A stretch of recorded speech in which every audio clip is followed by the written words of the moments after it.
एक बार फिर से आपका अपना एक प्यारा सा YouTube channel platform FMSC group discussion में।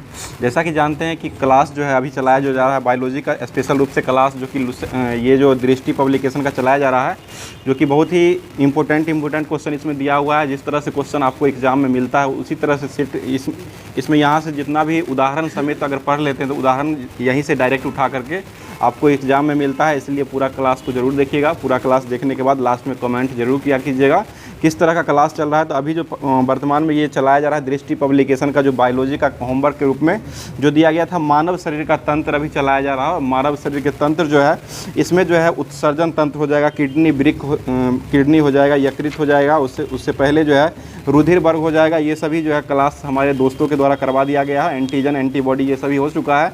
आज जो होने वाला है यकृत से आगे जो है, यकृत से आगे त्वचा होगा, फेफड़ा होगा, ये सभी मस्तिष्क के बारे में आगे इस बुक दृष्टि पब्लिकेशन से के बुक के माध्यम से आगे इसको करने वाले हैं। तो आप लोग ध्यान से सुनिएगा, ध्यान से देखिएगा, उसके बाद जो है कमेंट जरूर किया कीजिएगा किस तरह का क्लास लग रहा है। तो स्टार्ट करते हैं। आज का क्वेश्चन हो जाएगा, बताइएगा क्वेश्चन हो जाए यकृत जो होता है, लीवर जो है, मानव शरीर में लवण और जल की मात्रा का नियंत्रण जो किया जाता है वो किसके माध्यम से किया जाता है? ये किडनी के माध्यम से किया जाता है। किडनी हो जाएगा, किडनी के द्वारा ही मानव शरीर के लवण और जल की मात्रा को नियंत्रित किया जाता है।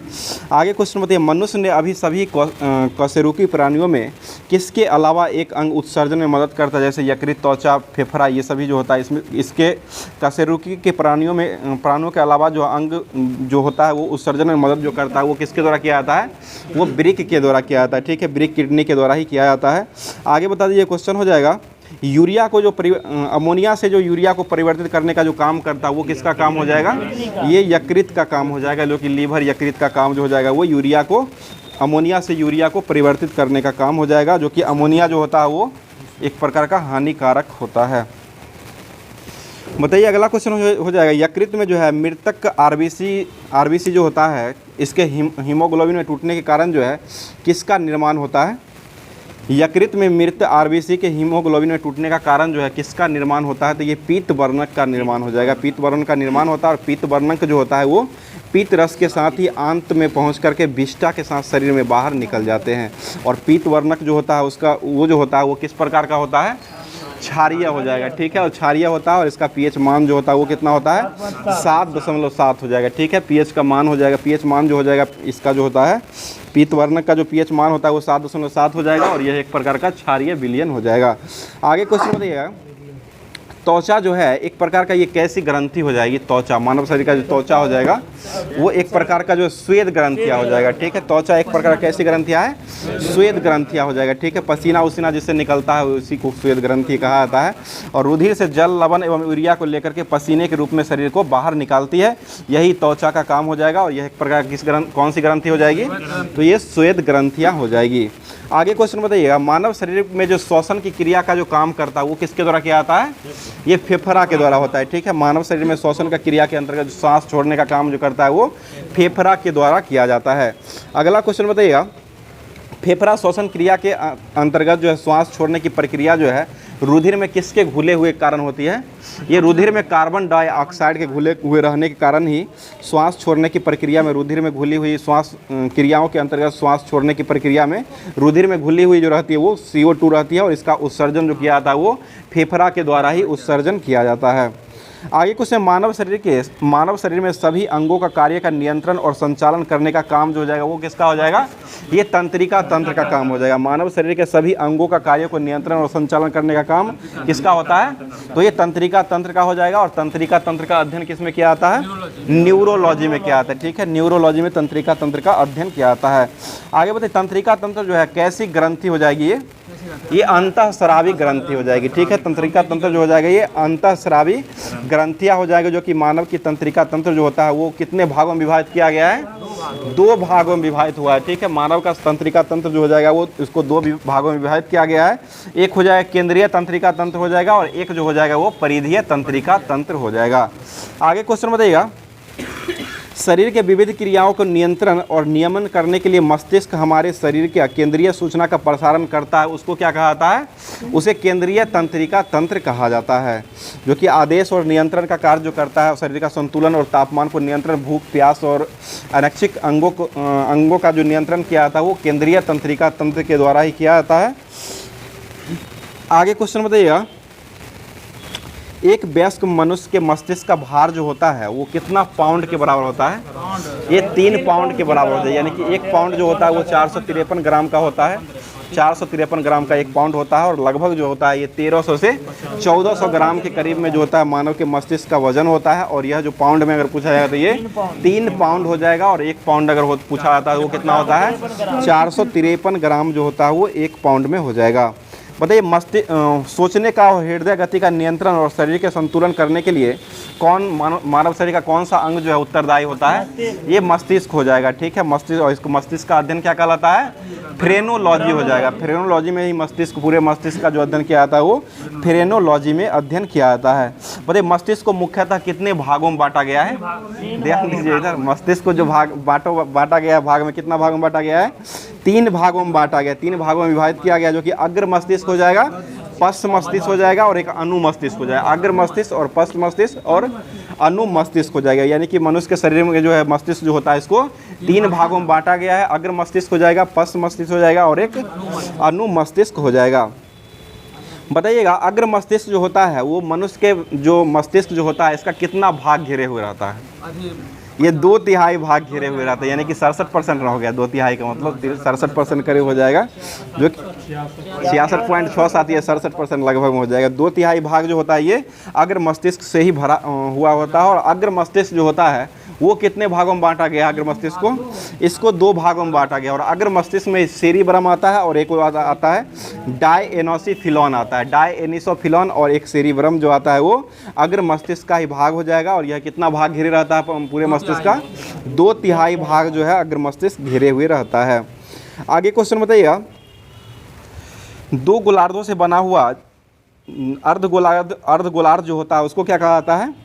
उसे सेरिब्रम कहा जाता है। सेरिब्रम यानी कि 2 गोलार्धों से बना हुआ रहता है और इसका अर्धगोलार्ध जो होता है उसको सेरिब्रम या प्रमस्तिष्क के रूप में कहा जाता है, जो कि मनुष्य की चेतना, तर्क, स्मरण क्षमता और बुद्धि का भी केंद्र जो होता है वो कौन होता है? ये सेरिब्रम ही हो जाएगा। सोचन शक्ति हुआ, स्पर्श करना हुआ, सूंघना हुआ, उसके बाद जो मनुष्य में चेतना हो जाएगा और स्मरण क्षमता हो जाएगा, ये सभी जो होता है वो सेरिब्रम का ही मुख्य अंग हो जाएगा, मुख्य कार्य हो जाएगा। यही ऑप्शन में आपको दे देता है, यही पूछता है। मतलब जो स्मरण क्षमता या मनुष्य की चेतना क्षमता जो होता है या सूंघने की क्षमता जो होती है वो किसके कारण होती है? तो ये जो हो जाएगा सेरिब्रम में ही ये सभी होती है। इसको ध्यान रखिएगा, जो कि उदाहरण देकर के ही आपको क्वेश्चन फंसाता है, इसलिए ध्यान रखिएगा। पूरा उदाहरण को देखने के बाद ही आपको स्पष्ट होने वाला है। आगे क्वेश्चन बताइए, डायएनिसोफिलॉन जो होता है ये अग्र मस्तिष्क का एक भाग होता है। डायएनोसिफिलॉन जो होता है ये अग्र मस्तिष्क का भाग होता है। और यह जो होता है ये किस ग्रंथि में जुड़ा हुआ रहता है? ये पिनियल ग्रंथि में जुड़ा हुआ था, यानी कि पिनियल ग्रंथि जो होता है वो मस्तिष्क में ही पाया जाता है। और मस्तिष्क में ही डायएनोसिफिलॉन जो होता है ये इसमें इसी कार्य का जुड़ा हुआ रहता है। और इसमें जो है थैलमस तथा हाइपोथैलेमस जो होता है ये भी डायएसिफिलॉन में ही इसी के अंतर्गत जो है ये भी आते हैं। अगला क्वेश्चन बताइए, डायएसिफिलॉन का ऊपरी भाग जो होता है वो क्या कहलाता है?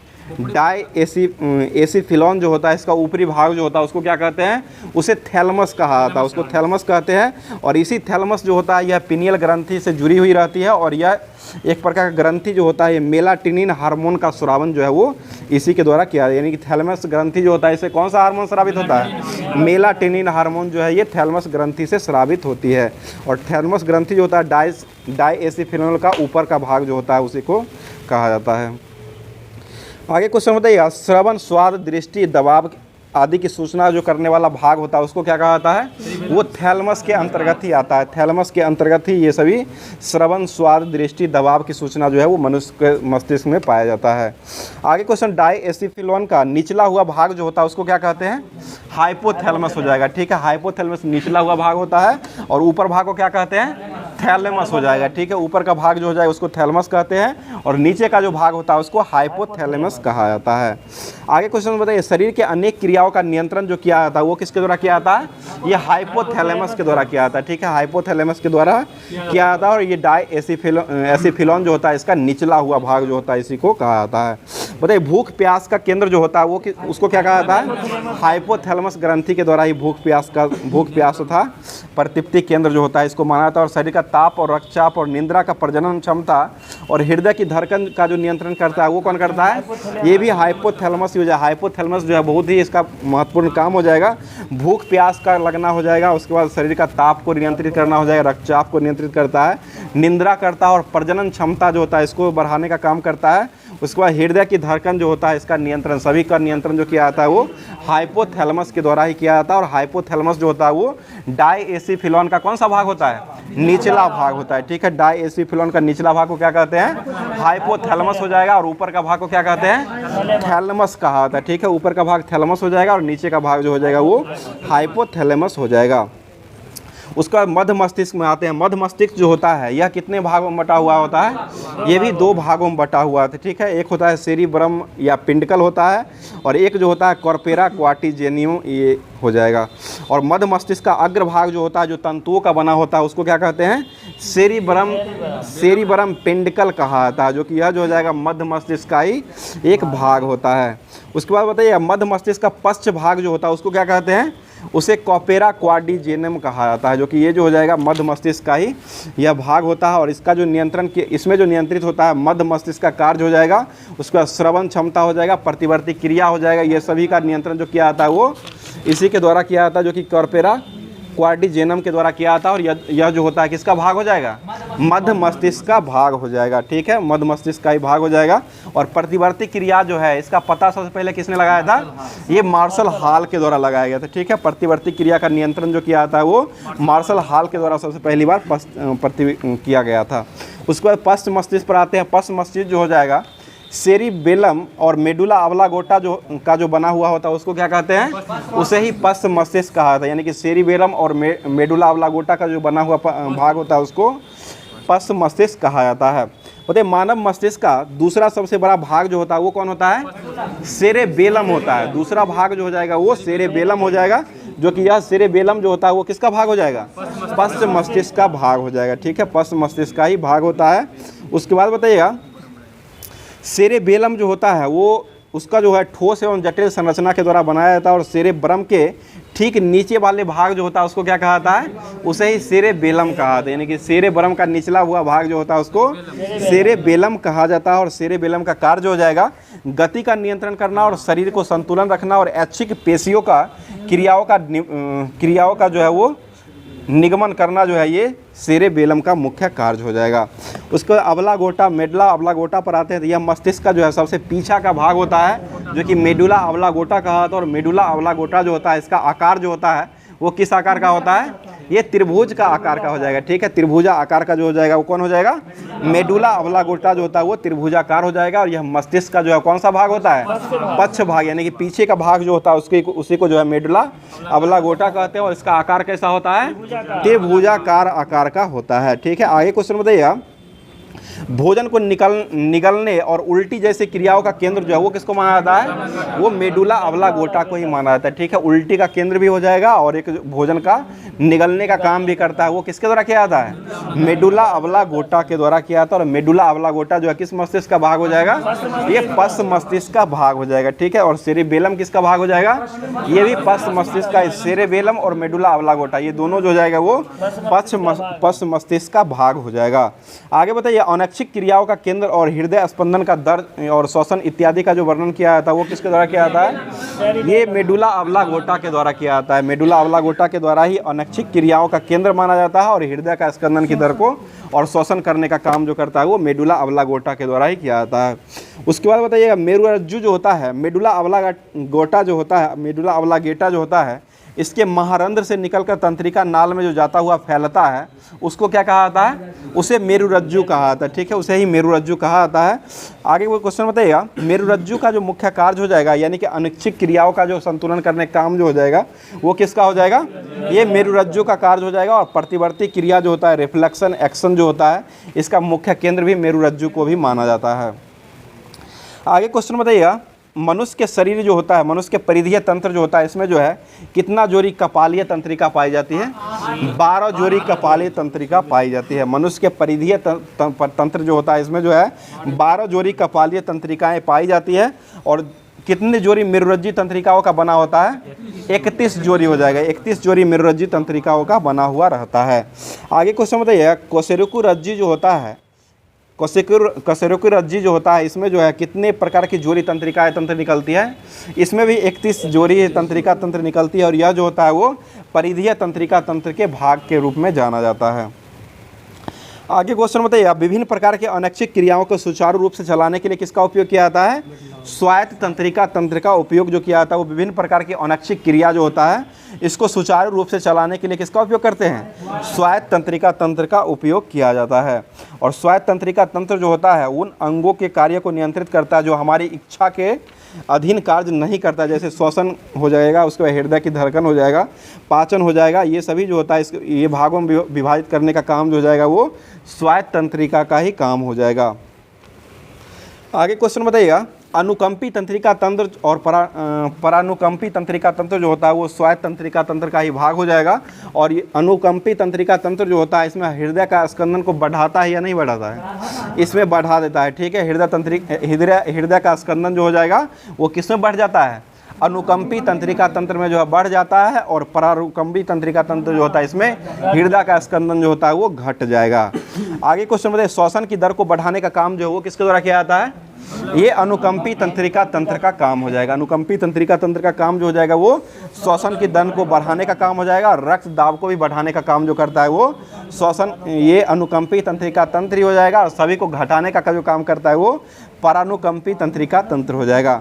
यानी कि श्वसन की दर को भी कम करता है और हृदय की स्कंदन को भी घटाने का काम जो करता है वो परानुकंपी तंत्रिका तंत्र का कारण हो जाएगा। और बढ़ाने का जो काम करता है वो कौन करता है? अनुकंपी तंत्रिका तंत्र के द्वारा बढ़ाया जाता है।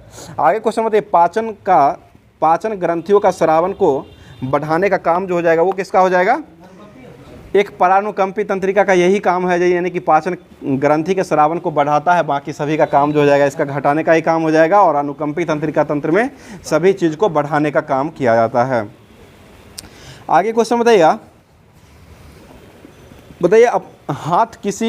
अपना हाथ जो है, मनुष्य का हाथ जो हो जाएगा वो किसी चीज़ को गर्म से छू जाता है तो उसके बाद जो है तुरंत हाथ हटा लेता है। इस प्रकार की क्रिया जो होता है इसको कौन सी क्रिया कहा जाता है? ये प्रतिवर्ती क्रिया हो जाएगा। प्रतिवर्ती क्रिया यही हो जाएगा जो कि अगर कोई भी चीज़ आग से जला हुआ है, स्टोव ही है, उस पर अगर हाथ को रखते हैं तो उसको तुरंत गर्म लगने पर उसको छूने के बाद हटा लिया जाता है। इसको कौन सी क्रिया कहते हैं? तो ये प्रतिवर्ती क्रिया कहा जाता है। और इसका पता सबसे पहले कौन लगाए थे? मार्शल हॉल के द्वारा लगाया गया था।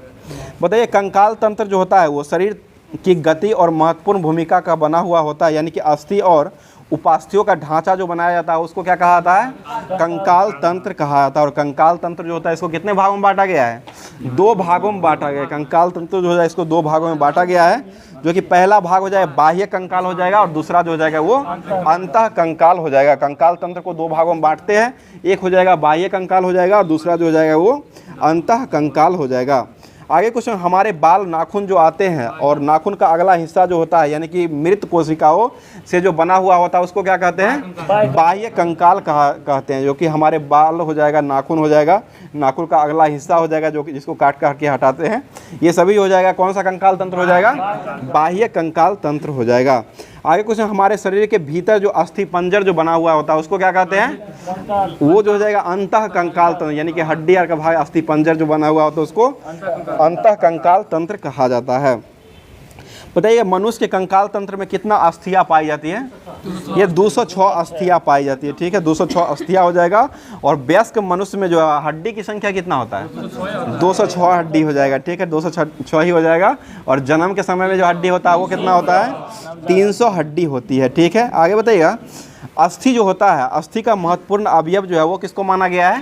ये कैल्शियम फॉस्फेट को माना गया है। फॉस्फेट हो जाएगा, कैल्शियम फॉस्फेट जो है वो उसको अस्थि का महत्वपूर्ण अवयव माना गया है।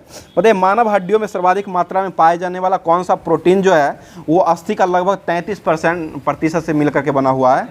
ये कोलेजन प्रोटीन हो जाएगा। मनुष्य का जो है ये कोलेजन प्रोटीन जो हो जाएगा ये मानव की हड्डियों में सबसे अधिक सर्वाधिक मात्रा में पाया जाता है और लगभग कितना परसेंट पाया जाता है?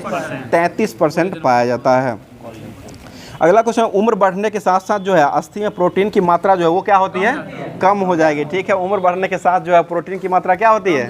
कम हो जाती है। ठीक है, अगला क्वेश्चन बताइएगा, लंबी एवं मोटी अस्थियों के बीच जो है एक खोखली गुहा जो होता है, खोखली गुहा जो होता है उसको क्या कहते हैं? उसे मज्जा गुहा कहा जाता है। मज्जा गुहा, उसको खोखली गुहा या मज्जा गुहा भी उसे कहा जाता है। आगे क्वेश्चन बताइए, मज्जा गुहा, इस मज्जा गुहा का एक तरल पदार्थ जो उपस्थित होता है, यानी कि अस्थि में जो मज्जा गुहा का एक तरल भाग जो उपस्थित होता है उसको क्या कहते हैं? उसे अस्थि मज्जा यानी कि बोन मैरो उसे कहा जाता है। बताइए अस्थियों की सामान्यतः वृद्धि के लिए कौन सा विटामिन जो है आवश्यक माना जाता है? ये विटामिन डी हो जाएगा। अस्थियों के लिए जो हो जाएगा महत्वपूर्ण विटामिन जो होता है वो विटामिन डी ही हो जाएगा, जो कि कहाँ से मिलता है? ये सूर्य के प्रकाश से विटामिन डी मिलता है और इसका खोज करने वाले व्यक्ति कौन हो जाएंगे? हॉपकिंस के द्वारा खोजा गया। ठीक है, हॉलकेट हो जाएगा, विटामिन सी का खोज किए थे, हॉपकिंस जो खोजा गया था वो विटामिन डी का खोज जो हॉपकिंस के द्वारा किया गया है। बताइए बच्चों में विटामिन डी की कमी से जो होने वाला रोग होता है वो कौन होता है? रिकेटस रोग हो जाएगा। ठीक है, रिकेटस रोग ही होता है जो कि बच्चों में विटामिन डी की कमी से होने वाला रोग हो जाएगा। ठीक है, और वयस्क में जो विटामिन डी कमी से कौन सा रोग होता है? ऑस्टोमलेशिया रोग हो जाएगा। ठीक है, वयस्क जो होता है इसमें जो रोग होता है विटामिन डी कमी से वो होता है ऑस्टोमलेशिया रोग हो जाएगा। और बच्चा में जो विटामिन डी कमी से कौन सा रोग होता है? रिकेटस रोग जो होता है वो ऐसे ही पूछता है, बच्चा में जो विटामिन डी कमी से कौन सा रोग होता है तो वो रिकेटस हो जाएगा। और वयस्क में अगर पूछा जाएगा तो ये ऑस्टोमलेशिया रोग हो जाएगा। अगला क्वेश्चन बताइए, ऑस्टोमलेशिया रोग जो ऑस्टोमलाइटिस रोग जो होता है इसमें जो है अस्थि में होने वाला दर्द जो होता है वो किसके संक्रमण के कारण होता है? ये जीवाणु के कारण होता है। जीवाणु के कारण ऑस्टोमायोलाइटिस एक रोग होता है जो कि एक प्रकार का यह अस्थि का बीमारी हो जाएगा। अस्थि में ये रोग होता है और यह रोग जो होता है ये जीवाणु युक्त हो जाएगा, यानी कि जीवाणु के कारण जो है ये रोग फैलता है। आगे बताइएगा, क्वेश्चन हो जाएगा, मानव शरीर की सबसे बड़ी अस्थि जो हो जाएगा वो कौन सी अस्थि होती है? ये जांघ की अस्थि होती है, जिसका नाम क्या हो जाएगा? फीमर हो जाएगा। ठीक है, फीमर होता है। और सबसे छोटी अस्थि कौन होती है? एस्टेपस होता है, जो कि कान की हड्डी हो जाएगा। कान की हड्डी एस्टेपस जो हो जाएगा वो सबसे छोटी अस्थि हो जाएगा। और सबसे बड़ी अस्थि कौन होती है? जांघ की हड्डी होती है, जो कि फीमर जो है सबसे बड़ी अस्थि हो जाएगी। बताइए अस्थि से अस्थि के जोड़ जो होता है इसको क्या कहते हैं? लिंगामेंट या स्नायु बंध भी कहा जाता है। लिंगामेंट या स्नायु बंध कहा जाता है, जो कि दरोगा में पूछा था और वहाँ पर स्नायु बंध दिया था आंसर, जो कि लिंगामेंट नहीं दिया गया था। इसलिए आप लोग ध्यान रखिएगा, लिंगामेंट को ही स्नायु बंध कहा जाता है, इसको ध्यान रखिएगा। और अस्थि से अस्थि का जोड़ जो होता है इसको लिंगामेंट या स्नायु बंध कहा जाता है। और मांसपेशी से जो अस्थि का जोड़ होता है उसको क्या कहते हैं? उसे टेंडन कहते हैं, और या कंडरा भी नाम है, इसको ध्यान रखिएगा, टेंडन या कंडरा नाम हो जाए, जो कि मांसपेशी को अस्थि को जोड़ने का काम करता है। सीरा भी देता है, एक सेट में सीरा भी आंसर लिया था। ठीक है, कंडरा का एक सीरा भी लेता है, वो भी आंसर लेता है, ये भी ध्यान रखिएगा। आगे क्वेश्चन बताइएगा, जानू फलक जिसका दूसरा नाम जो हो जाएगा वो क्या होता है? ये जानविक होता है, जो कि ये पटेला होता है। पटेला का ही मुख्य भाग होता है जो कि जानविक कहते हैं। इसे जाना फुलक भी दूसरा नाम हो जाएगा। और प्रत्येक घुटने के सामने जो स्थित एक छोटी सी त्रिकोणा आकार का हड्डी जो होता है यहाँ पर जो होता है उसको क्या कहते हैं? उसे पटेला कहा जाता है। और यह इसका आकार कैसा होता है? त्रिभुजाकार आकार का होता है। त्रिभुजा आकार का हड्डी होता है और इसे ही किन्नी कैप भी इसको कहा जाता है। किन्नी कैप भी ध्यान रखिएगा, किन्नी कैप वही नी हो या के साइलेंट रहता है, नी कैप होता है। ठीक है, नी कैप भी उसे कहा जाता है। बताइए घुटने की संधि की सुरक्षा करने के लिए किसका उपयोग किया जाता है? यही पटेला का उपयोग किया जाता है। घुंडे यानी कि मोड़ने में जो सहायक, पूरा गोर को खोलिएगा तो मोड़ने में जो सहायक करता है कौन करता है? पटेला करता है आपको। आगे क्वेश्चन बताइएगा, ऐसी हड्डी जिसमें सिस्माइड हड्डी हड्डी होती है उसको कौन सी हड्डी कहते हैं? उसे सिस्माइड हड्डी ही कहा जाता है, ठीक है। सिस्माइड हड्डी को सिस्माइड हड्डी ही बोला जाता है, जो कि पटेला का ही ये भाग होता है। मतलब मानव कंकाल के जो भाग होते हैं वो कौन कौन से भाग होते हैं? ये अक्षीय कंकाल होता है और उपाक्षीय कंकाल हो जाएगा। अक्षीय कंकाल जो होता है इसमें कुल कितना अस्थि पाई जाती है? अक्षीय कंकाल में जो होता है 80 अस्थि पाई जाती है, और उपाक्षीय कंकाल जो होता है उसमें 126 होता है, और टोटल जोड़ने के बाद 206 अस्थि होती है। इसको ध्यान रखिएगा। अस्थि में हो जाएगा 80 और उपास्थि में हो जाएगा वो 126 हो जाएगा, और टोटल जोड़ने के बाद जो अस्थि होती है वो 206 अस्थि होती है। बताइएगा कितने अस्थियों के अलावा जो है अन्य अस्थि हाइड एवं मानव के मध्य में कान की 3 जोड़ी अस्थि तथा मेलियस, इनकस और एस्ट्रेपेडियस की खोखरी के ही भाग होते हैं। यानी कि 22 अस्थि के अलावा ही अस्थि जो हार्ड होता है, जो कि मध्य कान का जो होता है वो 3 जोड़ी अस्थि होता है। उसके बाद मेलियस, इनकस और एस्ट्रेपेडियस जो होता है ये मध्य कान का ही भाग हो जाएगा, और सभी में जो होता है 2-2 हड्डी होती है। उसके बाद जो है मानव खोपड़ी जो होता है उसमें कुल कितना अस्थियाँ पाई जाती है? इसमें 29 अस्थि होती है, ठीक है। 29 अस्थि हो जाएगा। आगे कुछ है गर्दन जो होता है, इसमें कितने कसूरी पाई जाते हैं? गर्दन में 7 हो जाएगा, ठीक है। गर्दन में 7 को होता है उपाक्षीय। और उसके बाद बक्ष जो होता है, बक्ष में कितना होता है? 12 हो जाएगा। और कट्टी में कितना होता है? ठीक है, कट्टी में 5 हो जाएगा। और सैक्रम जो होता है, सैक्रम में कितना हो जाएगा? 1 हो जाएगा। और पुछ में कितना अस्थि होता है? उसमें भी 1 होता है। पुछ होता है 1 ही होता है, 6 कान में होता है। क्या होता है देखिए ना। बताइए टोटल पसली की संख्या जो है अक्षीय कंकाल में पसली की संख्या कितना होता है? 24 हो जाएगा। 12 जोड़ी 24 होता है, ठीक है। और कसेरू की दंड जो टोटल होता है वो कितना होता है? 26 गो हो जाएगा। कसेरू की दंड जो होता है वो टोटल 26 गो हो जाएगा। आगे क्वेश्चन बताइएगा, पटेला जो होता है वो किस आकार का होता है? ये त्रिभुजा आकार का हो जाएगा, ठीक है। नी कैप भी इसको, इसी पटेला को ही नी कैप के नाम से जाना जाता है, और यह त्रिभुजाकार हो जाएगा, जो कि ये पैर को मोड़ने में जो है, ये घुटने को मोड़ने में भी ये सहायक काम करती है। आगे क्वेश्चन बताइए, कंकाल तंत्र का जो रोग हो जाएगा, ये महत्वपूर्ण रोग जो होता है, ये कौन सा रोग हो जाएगा?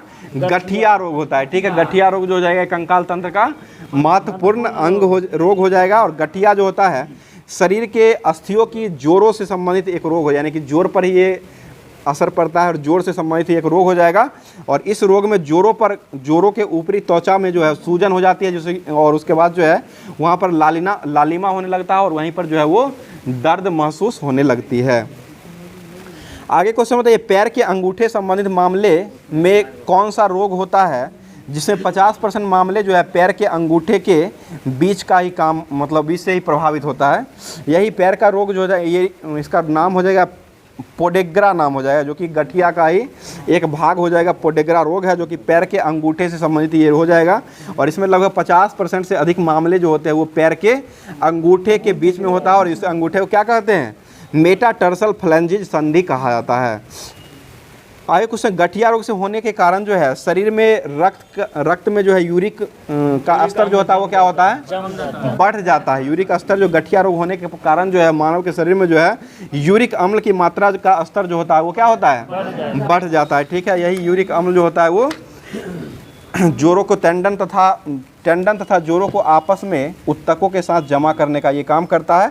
और गठिया को कौन सा रोग कहते हैं? राजाओं की बीमारी हो जाएगा, ठीक है। अमीरों का बीमारी या राजाओं का बीमारी के नाम से किसको जाना जाता है? ये राजाओं की बीमारी या धनी लोगों का बीमारी किसको कहा जाता है? गठिया को ही कहा जाता है, ठीक है। गठिया रोग को ही कौन सा रोग कहते हैं? राजाओं का बीमारी या धनी लोगों का बीमारी कहा जाता है। तो आज जो जितना भी होमवर्क के माध्यम से दिया गया था वो होमवर्क आपको ख़त्म कर दिया गया है। अगला क्लास में आपको ऑर्थोराइटिस रोग और इसके आगे जो जितना भी रोग हो जाएगा मानव से संबंधित, यानी कंकाल तंत्र का जितना भी रोग आगे बचा हुआ उसका रिवीजन जो है आगे आपको क्लास में मिलने वाला है। तो अगला क्लास का वेट जरूर कीजिएगा, और क्लास कैसा लग रहा है कमेंट जरूर कीजिएगा। और अगर क्लास अभी तक भी अगर लाइक नहीं किए हैं एक जरूर लाइक कर दे, और लाइक के साथ साथ जो लोग नए जुड़ रहे हैं चैनल को सब्सक्राइब जरूर कर ले। सब्सक्राइब करने के बाद, और होमवर्क की बात है तो होमवर्क आपको हमेशा जो है टेलीग्राम चैनल या व्हाट्सएप चैनल जो इसका बना हुआ है उस पर मिलता रहेगा, वहीं पर से आप ले सकते हैं। तो मिलते हैं फिर किसी नेक्स्ट वीडियो में नेक्स्ट टॉपिक के साथ। थैंक यू, धन्यवाद, जय हिंद, जय भारत।